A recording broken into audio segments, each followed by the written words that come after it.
Хотела бы вас научить одному замечательному упражнению, которое поможет вам избавиться и от храпа, и от второго подбородка одновременно.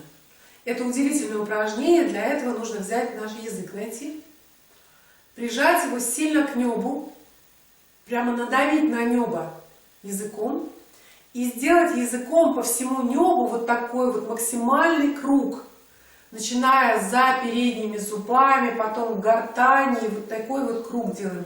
В одну сторону, при этом сильно давим на небо сначала. Делаем сначала в одну сторону. Хотя бы сначала 3 раза. В одну.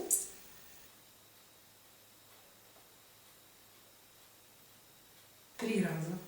И теперь также делаем в другую сторону. Благодаря этому укрепляются мышцы подбородка, укрепляется верхнее небо, и вы перестаете и храпеть, и у вас становится юный овал лица.